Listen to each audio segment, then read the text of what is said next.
Om Sri Sai Ram. Gita Vahini chapter 23. There are three qualities: inertia, passion and purity, the 20 virtues essential for wisdom. The three qualities gunas, purity, passion and dullness, sattva, rajas and tamas, undergo various permutations, combinations and modifications and become manifested as all this creation, this universe, Prakriti. Therefore, this creation is subject to change. It is not fixed, true, but the Atma is consciousness, Chaitanya, which is sheer effulgence. So it is not subject to blemishes or modifications. The body is creation. The intellect, buddhi, and the mind, manas, are also creation. For this reason, they also differ according to the degree of excess or deficiency of one or other of the qualities. Purity, sattva guna, is steady, pure, unselfish, light. So, those who have these characteristics will have no wish or want. They will be fit for knowledge of Atma. Those with passion, rajoguna, will be engaged in acts tarnished with a tinge of ego. They may have the urge to do service to others, but that urge will drive them on to win fame and take pride in their achievements. They will yearn for their own good along with the good of others. Those who are endowed with dullness, tamoguna, are overcome by the darkness of ignorance. So they grope about, not knowing what is right and what is wrong. Any one of these three qualities makes one unfit for the realization of the highest reality, which liberates the individual and merges one in the universal. Since the person is embedded in creation, the person fondly believes themselves to be experiencing the qualities that form creation. But this is an illusion. To destroy this illusion, inquiry into the nature and characteristics of the field, kshetra or creation, prakriti, has become necessary. For the beginner, the spiritual aspirant, inquiry into knowledge and the known are essential. But the wise one, jnani, has to pay more attention to these qualities. The known is the reality, the experience of the divine basis of all. Arjuna listened attentively to all this, and at the end he asked, "O Lord, what qualities should a wise man possess?" Krishna replied, "Partha, one must have the 20 virtues in ample measure. You might ask what they are. I shall tell you about them. Listen, but do not conclude that the goal can be reached when you have them all. The goal, immortality, can be reached only by experiencing Brahman. Since all this is indeed Brahman, Sarvam Kalidam Brahman, when knowledge is full, the knower becomes the known. For this consummation, one has to be purified by virtues. Then the known can be experienced and realization reached. Therefore, I shall first tell you about this. Virtue first, then victory. What a splendid path! To seek Brahman without first ensuring a moral and virtuous life is like desiring a flame without lamp or wick or oil. Acquire all these three, then you light it and get light. So, it is with the light of realization of Brahman or God, Brahmajnana. There is one point here that aspirants have to note carefully. The lamp, the wick and the oil must be proportionate. If the wick is too big or too small for the lamp, if the oil is too much or too little for the wick, if the lamp is too small or too huge for the oil or the wick, then the flame will not burn brightly and give light. Clear, steady light can be secured only when all the three are in proper proportion. The three qualities, gunas, must also be in equilibrium to yield the maximum result, liberation. The three qualities are bonds. People are bound by them like a cow whose forelegs are tied together, whose hind legs are also bound, and whose neck and horns are bound by a third bond. The threefold qualities are such threefold bonds. How can the poor beast move freely when it is bound so? Purity, Sattva guna is a golden rope. Passion, Rajoguna, a copper rope. The dullness, Tamoguna, an iron rope. All three bind effectively in spite of the difference in the cost of material. As bonds, all three are obstacles to freedom of movement. Arjuna asked, "O Lord, you said that 20 virtues are essential for becoming entitled to wisdom. What are they? Please describe them to me in some detail." "Arjuna, I am delighted at your earnestness," said Krishna. "Listen. Humility. The first virtue is humility, the absence of pride. As long as you have pride, you cannot earn wisdom. A person's behavior should be like the behavior of water. Whatever color you pour into water, it absorbs it and never asserts its own color. It is humble without conceit. But now the behavior of people is quite contrary. When they do the smallest service to donate the smallest amount, they are anxious for people to know about it. For this, they go about plattering or arranging to get it published. The absence of such pride and ambition is what is recommended as humility. 2. Absence of vanity. The second is absence of vanity. This is a very great virtue in people. It means the absence of pretense, pompousness, boasting that one is great when one is not, claiming that one has power when one has nothing, that one has authority when one has no such title. Here, readers will note one point. The world today is full of this false pretense, this hypocrisy. Whichever field of activity you watch, whomever you observe, you discover this dire defect. The governments of nations are in the hands of people who are pretenders to power, authority, and capacity. Those with no knowledge claim to know everything. Those with no one even to help them at home claim that they have a huge following. In every activity, this hypocrisy is the very first step. It ruins people in every field like a pest that destroys the crop. If this hypocrisy is wiped away, the world will be saved from disaster. Pretense will make you lose this world and the next. It is harmful at all times and places. It does not suit ordinary people. How can it be? How can it then be beneficial to the spiritual aspirant? 3. Non-violence. Third virtue is non-violence, ahimsa. This also is an important virtue. Violence is not simply physical. It means even more. The mental pain that is inflicted, the anxiety and worry that is caused to others by your actions and words.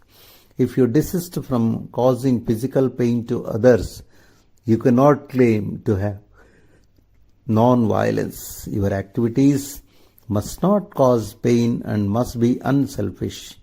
Your thoughts, words, and deeds must all be free from any motive to cause such pain. Number 4, patience, fortitude. The fourth is patience or fortitude, kshema, also called sahana. It means that you should consider as unreal the evil others do unto you, the loss you suffer through them, the hatred they evince toward you. Treat these as you treat a mirage. That is to say, you must develop the degree of patience or fortitude. It is not the helpless putting up with the evil that others do because you are powerless to retaliate. It is the expression of the peace that reigns in the heart, this outer behavior. It is true that many people put up with the injury that others inflict because they lack physical, economical, or popular support. This suffering cannot be honored as real fortitude. 5. Integrity. Next, let us consider the fifth, straightforwardness, integrity, sincerity. It means the agreement of action, speech, and thought. This applies to secular and spiritual activity. This is a facet of the second virtue, absence of vanity. 6. Reverential service rendered to the teacher. The sixth is reverential service rendered to the spiritual teacher. This virtue will promote affection for the people, so one will benefit a great deal, but the guru who has no goal will only mislead the disciple into perdition. The guru must shower grace on the disciple as freely and as spontaneously as the mother cow feeds the young calf with milk. The teaching of the guru is the source and sustenance for attaining God and acquiring liberation. 7. Cleanliness. The seventh virtue is cleanliness, sauchaham. Not merely outer cleanliness, but inner cleanliness. And what is inner cleanliness? The absence of action and hatred, of desire and discontent, of lust and anger, and the presence of good, that is, godly qualities. Water cleans the body, truth cleans the mind, knowledge cleans the reasoning faculty, penance and discipline cleans the individual. 8. Steadfastness. The eighth virtue is called steadfastness, sthiryam.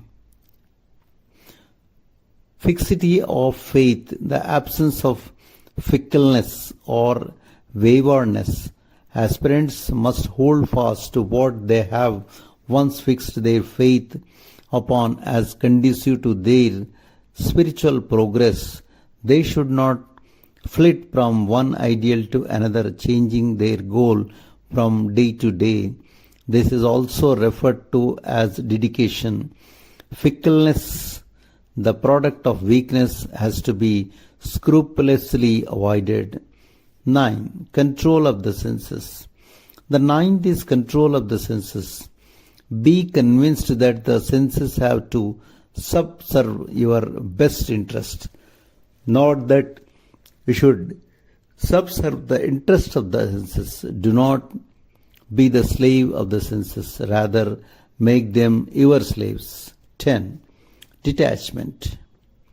Next, the 10th virtue, detachment or renunciation, vairagya, the loss of appetite for sound, touch, form, taste, smell, etc.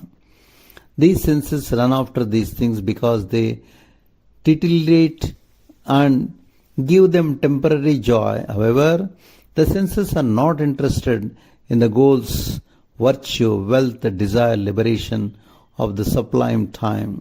The Atma can be discovered only through pursuit of the sublime. 11. Absence of egotism. The 11th virtue is absence of egotism, the breeding ground of all vices and faults. The egocentric individual pays no regard to right and wrong, good and bad, godly and wicked. That person does not care for them. does not even know about them, that person is completely ignorant of dharma and morals and will not conform to justice. To be devoid of this poisonous quality is to be endowed with absence of egotism. Egotism is a foe in the guise of a friend. 12. Awareness of birth, death, senility, illness, grief. The next virtue is called Janma, Mrityu, Jara, Vyadhi, Dukkha, Dosha, Anusardhanam, meaning only this awareness of the inevitable cycle of birth and death, of senility and disease, of grief and evil, and other signs of the temporariness of this created world and life in it. Although people see these things happening to them as well as others, they do not investigate the reason for them and the methods of escaping from them. This is the greatest mystery, the wonder. If only you go to the root of the problem, you will realize that whatever else you may escape, you cannot escape death. What people conceive as happiness now is in reality only misery in the guise of happiness. So understand the truth of these things. Reflect upon the flaws in the reasoning that delude you. Then, as a result, detachment is strengthened, and through that you attain wisdom. Therefore, O Arjuna, liberate yourself from birth, death, senility, illness and grief, Janma, Mrityu, Jara, Vyadi, Dukkha. Thus spoke Krishna, exhorting Arjuna with a great deal of affection. 13. Then he spoke of the withdrawal of desire from objects, the absence of yearning, the greed to possess things that you see is caused by egotism. I must have this. I must be the proud owner of this valuable thing. This is how egotism prompts. It is a strong cord that binds you to objects. Withdraw the mind and treat all as manifestations of the Lord's glory. Love all things as expressions of His glory. But do not delude yourself into the belief that possessing them will make you happy. That is an illusion. Do not dedicate your life for their sake. Use them for your needs as and when necessary. That is all. That kind of impulse activating you will be a great handicap in your progress toward liberation.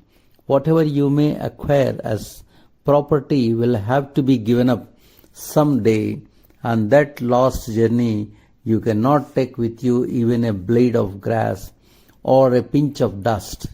Keep this in fact ever before the mind's eye, and then you can realize reality. 14. Absence of clinging to family and home.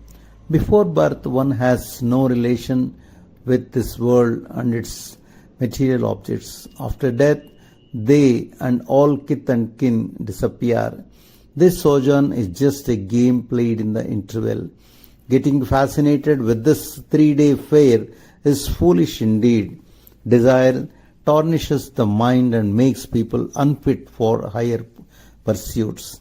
Aspirants who seek liberation and realization must rid themselves of desire, for like grease, once contacted it sticks and is difficult to remove. 15. Equanimity. After this, attention has to be paid also to another virtue, the state of equanimity, of undisturbed peace during joy and grief, prosperity and adversity, happiness and misery. This is the 15th virtue of a wise one, Jnani. Being elevated or depressed by success or defeat, undefeat, profit and loss, honor and dishonor is a futile activity.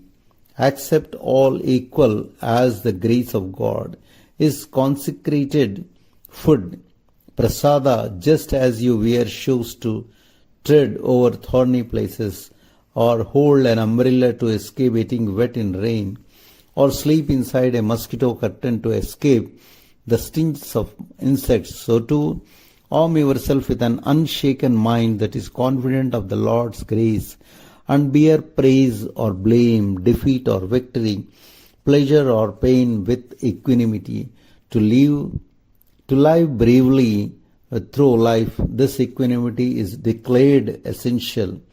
16. Devotion. Next is devotion without any other feeling or thought.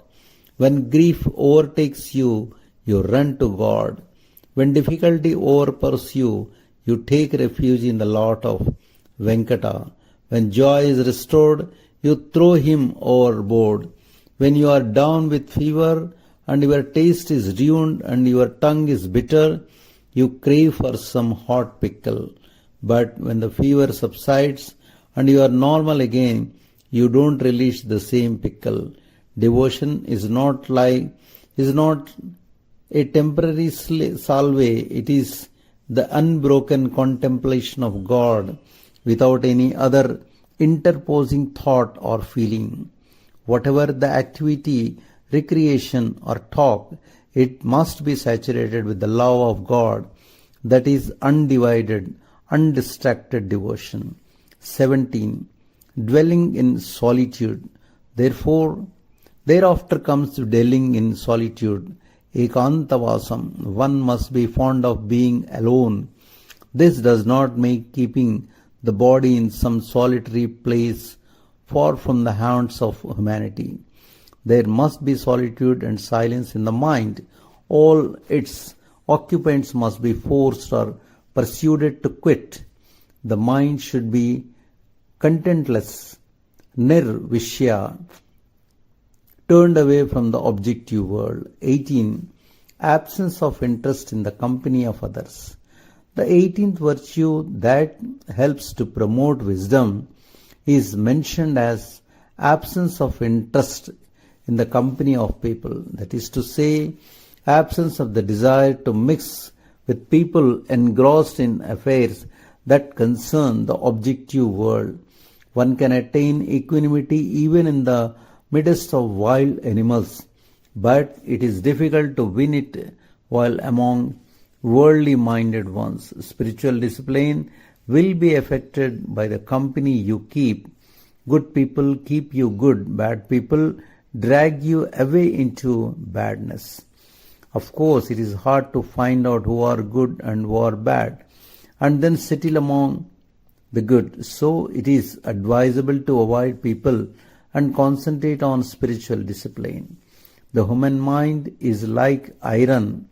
If it falls into mud, it rusts and disintegrates.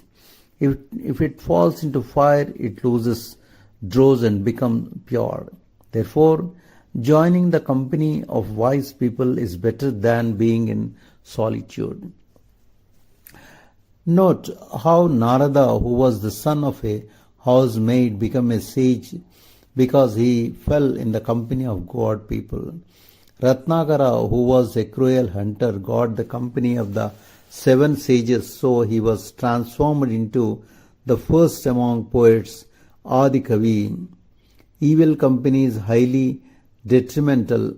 A red-hot iron ball is capable of causing more damage than a flame of fire. A sinful one is more to be avoided than sin itself. Aspirants have to be vigilant about the company they keep. 19. Awareness of the distinction between Atma and non-Atma. The 19th virtue is awareness of the distinction between Atma and non-Atma. Fix your consciousness always on the Atmic reality and discard the body and senses as unreal and impermanent. Atma is the eternal. So establish yourself only in that and not in the transient non-Atmic illusions or objects. Life is a struggle to achieve victory over the illusion that haunts. I am the eternal Atma in you and in all. So fix the mind on me and engage yourself in the struggle, confident of victory. 20. Vision of the true nature of that. The 20th and last qualification one has to earn is vision of the true nature of that Tattvam Jnana Darshanam, the universal principle of which the particular is but a shadow. It means that the spiritual aspirant should have a keen desire to visualize the universal. Of the above mentioned 20 virtues, if honest efforts are made to earn even 2 or 3, the rest will come naturally to the seeker. No special effort is needed to earn them. As progress is made on the path, one acquires not only the 20 but even a larger number of virtues. The 20 are mentioned here because they are the outstanding ones. That's all. Spiritual discipline based on these virtues takes one easily to the goal. That is why Krishna emphasized these. Equipped with these, one can realize the self. There need not be no doubt on that, for they lead to the knowledge that the body, the senses, the intelligence, the inner consciousness, all are affiliated with the worldly Prakriti aspect, and one who is distinct from all this is the perfect person, Purusha. The perfect person is the one who is aware of the body, Kshetra, the knower of the body, Kshetrajna. When one is able to distinguish between the soul, Purusha, and nature, Prakriti, or which is the same thing. Between field and the knower of the body, one becomes the witness and is free from all touch of want or wish. Jai Sai Ram.